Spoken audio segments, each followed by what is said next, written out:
بسم الله الرحمن الرحيم فأرسلنا عليهم الطوفان والجراد والقمل والضفادع والدم آيات مفصلات فاستكبروا وكانوا قوما مجرمين صدق الله العظيم۔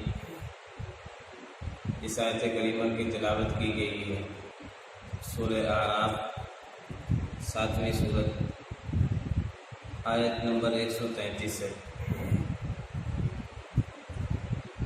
جب کوئی قوم نافرمانی پر اتر آتی ہے، سرکشی پر اتر آتی ہے، بغاوت پر اتر آتی ہے اور خلق خدا پر مظالم ڈھاتی ہے تو پھر اللہ تعالیٰ اسے اس کی اوقات بتلاتے ہیں۔ تمہاری حیثیت کیا ہے؟ تم اپنے طاقت کے نشے میں اور اقتدار اور حکومت کے نشے میں مظلوموں پر، کمزوروں پر ظلم ڈھاتے ہو۔ تم اپنے آپ کو طاقتور سمجھتے ہو، بڑا سمجھتے ہو۔ تمہاری حیثیت کیا ہے؟ ہم تمہیں بتلاتے ہیں۔ پھر اللہ تعالیٰ مختلف عذابوں کے ذریعے سے، مختلف پریشانیوں اور مصیبتوں کے ذریعے سے، وباؤں کے ذریعے سے اپنا لشکر بھیج کر کے پھر انہیں ان کی اوقات دکھلاتے ہیں۔ وَلِلَّهِ جُنُودُ السَّمَاوَاتِ وَالْأَرْضِ، اللہ کے لشکر ہیں آسمان و زمین، بہت سے لشکر ہیں اللہ تعالیٰ کسی کو پانی کے ذریعے سے غرق کر دیتا ہے، طوفان کے ذریعے سے غرق کر دیتا ہے، کسی کو سخت آندھی اور ہواؤں کے ذریعے سے تباہ و برباد کر دیتا ہے، کسی کو چیخ کے ذریعے سے، سخت آواز کے ذریعے سے ہلاک کر دیتا ہے، کسی کو دیگر مخلوق کے ذریعے سے، طاعون کے ذریعے سے ہلاک کر دیتا ہے۔ یہاں پہ فرعون، اس کی قوم کا تذکرہ ہے۔ موسیٰ علیہ السلام نے اپنی قوم بنی اسرائیل کے متعلق کہا فرعون سے کہ میری قوم کو، بنی اسرائیل کو آزاد کر دو، انہیں جانے دو، ان پر مظالم مت ڈھاؤ، انہیں غلامی کی حالت میں قید کر کے انہیں مت رکھو۔ وہ مسلسل ظلم ڈھاتا تھا، نہیں مانتا تھا۔ موسیٰ علیہ السلام کے کہنے کے باوجود جب وہ مسلسل سرکشی پر رہا تو اللہ تعالیٰ کا عذاب آیا، مختلف عذاب جس کا تذکرہ ہے اس آیت میں۔ پہلے طوفان آیا، طوفان سے ایک تو وہ طوفان جو بارش کی شکل میں ہوتا ہے، بعض مفسرین نے یہ مراد لیا اور بعض مفسرین نے کہا طوفان ہوا طاعون، وہ طاعون وبا، جیسے آج کل وائرس پھیلا ہوا ہے۔ تو ان کی کھیتیاں لہلہاتی ہوئی تھی، تیار ہونے والی تھی فصلیں، بارش ایسی ہو رہی تھی، ایسا لگ رہا تھا کہ سب کچھ تباہ و برباد ہو جائے گا۔ تو فرعون نے، اس کی قوم نے، ظالموں نے پھر موسیٰ علیہ السلام سے آ کے معذرت کی کہ ہم انہیں آزاد کر دیں گے، آپ کی بات مانیں گے، آپ اللہ تعالیٰ سے دعا کر دیں کہ اللہ تعالیٰ اس طوفان کو ختم کر دے۔ موسیٰ علیہ السلام نے دعا کی، طوفان ختم ہو گیا۔ اب ان کی فصل لہلہانے لگی، سرسبز و شاداب ہو گئی ان کی کھیتیاں۔ پھر اسی پرانی حالت پر، پرانی روش پر آ گئے، سرکشی اور بغاوت پر، اپنے ظلم پر، اسی حالت پر لوٹ آئے۔ انہوں نے سمجھا کہ فصلیں تو اب ہماری تیاری ہو جائیں گی۔ پھر اللہ تعالیٰ نے دوسرا عذاب بھیجا، والجراد، ٹڈی آئی۔ یہ جو آج خبروں میں، نیوز میں یہی ہر طرف شور ہے، ٹڈیوں کا اٹیک ہے۔ ٹڈی کا تذکرہ دو جگہ قرآن میں آیا، ایک تو یہاں، ایک میدان محشر کا تذکرہ جہاں پہ ہے کہ لوگ جب نکلیں گے اپنی قبروں سے اس کثیر تعداد میں ہوں گے، ایسے پریشان حال، اس طرح نکلیں گے کأنہم جراد منتشر، جیسے ٹڈیاں بکھر جاتی ہیں، چھا جاتی ہیں، ایسے لوگ نکلیں گے۔ یہ ٹڈی کا عذاب آیا کہ ان کی فصلوں کو ٹڈیوں نے تباہ کر دیا۔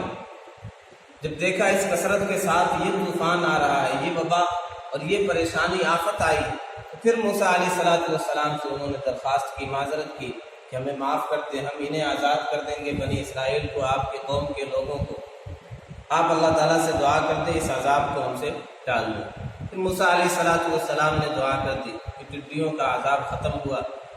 پھر وہ مامون ہو گئے، مطمئن ہو گئے کہ اب تو ہم فصل کاٹ ہی لیں گے، اور کاٹ کر کے گھروں میں ذخیرہ کر لیا۔ پھر اللہ تعالیٰ نے ان کی سرکشی اور نافرمانی اور ظلم کی وجہ سے پھر تیسرا عذاب ہے، القمل۔ قمل کے معنی جمع کیا ہے بعض مفسرین نے، اور بعض مفسرین یہ کہتے ہیں یہاں پہ گھن جو فصلوں کو، غلوں اور دانوں کو کھا جاتا ہے، برباد کر دیتا ہے، وہ گھن مراد ہے۔ اس طرح کا کوئی کیڑا تھا جو ان کے غلوں میں، ان کے دانوں میں پڑ گیا، اور پھر اس طریقے سے تباہی آئی اس کی، ایسا نقصان ہوا۔ پھر موسیٰ علیہ السلام سے درخواست کی، دعا کی کہ دعا کر دیجیے اللہ تعالیٰ سے یہ عذاب ہٹ جائے۔ موسیٰ علیہ السلام نے پھر دعا کی، پھر مامون اور مطمئن ہو گئے کہ اب تو عذاب ٹل گیا ہے، اب تو پریشانی دور ہو گئی۔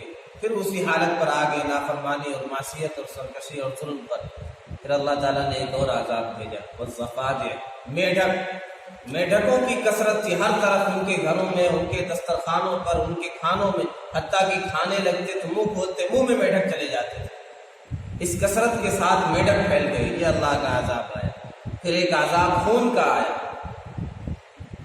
کھانا یا پانی جو کچھ بھی منہ میں لے کر کے جاتے وہ سارا کا سارا خون ہو جاتا تھا۔ جب کوئی قوم، جب انسان سرکشی پر اتر جاتا ہے، اپنی اوقات بھول جاتا ہے، تو اللہ تعالیٰ اس کی حیثیت دکھلاتے ہیں۔ آج جو کچھ دنیا میں ہو رہا ہے، مسلسل عذاب پر عذاب آ رہے ہیں، پریشانیوں پر پریشانیاں، ایک وبا اور طاعون اور وائرس پھیلا، ادھر اس سے نجات نہیں ملتی، ادھر طوفان آ گیا، اس سے نجات نہیں ملتی اس پریشانی سے، ادھر یہ پریشانی آ گئی کہ ٹڈیوں کا حملہ ہو گیا، اسے لوکسٹ کہتے ہیں انگلش میں۔ ان کا حملہ بہت کثیر تعداد میں، جس کے لیے لوگ کہہ رہے اتنی کثیر تعداد میں یہ ہوتے ہیں کہ جب یہ ان کا حملہ ہوتا ہے سورج کی روشنی نظر نہیں آتی، اس کثرت کے ساتھ یہ ہوتے ہیں، اور بہت کثیر مقدار میں یہ سب کھاتی ہے۔ اور ماہرین کا کہنا ہے کہ ان کا لعاب نباتات کے لیے، سبزوں کے لیے، پودوں کے لیے بہت ہی مضر ہے، زہر کی طرح۔ ان کا لعاب جس کھیتی پر، جس سبزے پر پڑ جاتا ہے وہ تباہ و برباد ہو جاتا ہے، تو فصل کی فصل تباہ کر جاتی ہے۔ اس کی وجہ سے لوگ پریشان ہیں کہ اتنی کثرت کے ساتھ راجستھان میں اور یو پی میں بھی کہا گیا یو پی میں پہنچنے والی ہیں، اور ممبئی کے علاقوں میں خبریں آئی ہیں وہاں پہ پہنچ چکی ہیں۔ ان کا ایسا سخت اٹیک ہو رہا ہے، اس کی وجہ سے لوگ پریشان ہیں، لیکن اپنی اوقات میں نہیں آ رہے، مسلسل چیلنج کر رہے ہیں، اللہ کی قدرت کو گویا چیلنج کر رہے ہیں، اپنی اسی سرکشی اور بغاوت پر اور ظلم پر، خلق خدا پر ظلم کی جو حالت ہے، جو صورتحال ہے، اس سے باز نہیں آ رہے۔ پھر اللہ تعالیٰ ایسے لوگوں کو تباہ و برباد ہی کرتا ہے۔ جراد کے متعلق اس کا حکم کیا ہے؟ حدیث میں آتا ہے، اس بارے میں دو طرح کی حدیث ہیں۔ ایک روایت میں یہ ہے، ایک راوی فرماتے ہیں غالباً عبداللہ بن اوفا رضی اللہ تعالیٰ عنہ فرماتے ہیں، کننا مع النبی صلی اللہ علیہ وسلم فی 7 غزوات او 6 غزوات، ہم آقا صلی اللہ علیہ وسلم کے ساتھ 7 غزوے میں یا 6 غزوے میں شریک ہوئے، اور ہم اس دوران ٹڈی کو، جراد کو کھایا کرتے تھے۔ ایک روایت میں یہ ملتا ہے کہ آپ نے فرمایا کہ یہ اللہ کا لشکر ہے، ایک کثیر لشکر ہے، لا آکلہ ولا احرمہ، نہ میں اسے کھاتا ہوں اور نہ میں اسے حرام کرتا ہوں۔ اس کے علاوہ مختلف روایتیں ملتی ہیں جس سے یہ ثابت ہوتا ہے کہ اس کا کھانا جائز ہے، اور آقا صلی اللہ علیہ وسلم نے اجازت دی، اور ازواج مطہرات کے متعلق آتا ہے کہ وہ بھی کھایا کرتے تھے، سیدنا عمر رضی اللہ تعالیٰ عنہ کے متعلق آتا ہے کہ وہ بھی کھایا کرتے تھے۔ ابن عمر رضی اللہ عنہما سے مرفوعاً روایت ہے، وہ فرماتے ہیں احلت لنا میتتان ودمان، ہمارے لیے 2 مردار اور 2 خون حلال ہیں۔ 2 مردار یعنی انہیں ذبح نہیں کرنے کی ضرورت ہے، 2 مردار جو ہمارے لیے حلال ہیں، جائز ہیں، وہ ایک مچھلی ہے اور ایک ٹڈی ہے، اور 2 خون جو ہمارے لیے حلال ہیں وہ ایک کلیجی ہے، دوسرے تلی ہے۔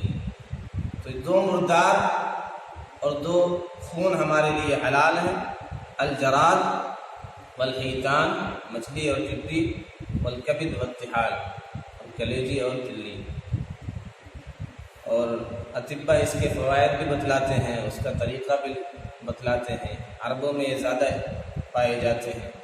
تو یہ کبھی عذاب کی شکل میں آتا ہے، کبھی نعمت کے طور پہ بھی آیا۔ مورخین یہ لکھتے ہیں صحابہ کبھی غزوات میں سفر میں ہوئے اور کھانے کا کوئی انتظام نہیں ہوا تو اللہ تعالیٰ نے ٹڈیوں کو بھیج دیا، ان کے کھانے کا انتظام ہو گیا۔ اور جیسے فرعون اس کے قوم پر آیا تو وہ عذاب کی شکل میں، تو کبھی یہ عذاب کی شکل میں ہوتا ہے، کبھی یہ نعمت کی شکل میں ہوتا ہے۔ جب اس نے فصلوں کو نقصان پہنچایا، کھیتیوں کو، سبزوں کو نقصان پہنچایا، تو اس کا مطلب یہ ہے کہ اللہ تعالیٰ کی طرف سے یہ عذاب کی شکل میں ہے۔ اب لوگ کوئی ڈھول بجا رہے ہیں، کوئی تالیاں بجا رہے ہیں، کوئی سیٹیاں بجا رہے ہیں، شور و غل کر رہے ہیں، لیکن اللہ کی طرف رجوع نہیں کر رہے ہیں۔ جہاں سے اصل مسئلہ ہے اس کی طرف رجوع نہیں کر رہے ہیں کہ اللہ کی ناراضگی کی وجہ سے یہ ساری چیزیں ہم دیکھ رہے ہیں، مسلسل پریشانیاں ہیں، مسلسل حالات ہیں، لیکن ادھر رجوع نہیں کر رہے ہیں۔ ہم سب کو چاہیے کہ اللہ تعالیٰ کی طرف رجوع کریں، اور قرآن میں یہ ساری چیزیں عبرت کے لیے ہیں، درس کے لیے ہیں، اس سے سبق حاصل کریں۔ قوموں کے واقعات ہیں، ان کی نافرمانیوں کے پاداش میں جو عذاب آئے اس سے ہمیں عبرت حاصل کرنا چاہیے۔ اللہ تعالیٰ ہم سب کو اپنے حفظ و امان میں رکھے، ہر طرح کی وبا سے، ہر طرح کی بلا سے، ہر طرح کے عذاب سے، ہر طرح کی آنے والی مصیبتوں سے ہم سب کو محفوظ فرمائے۔ سبحان اللہ۔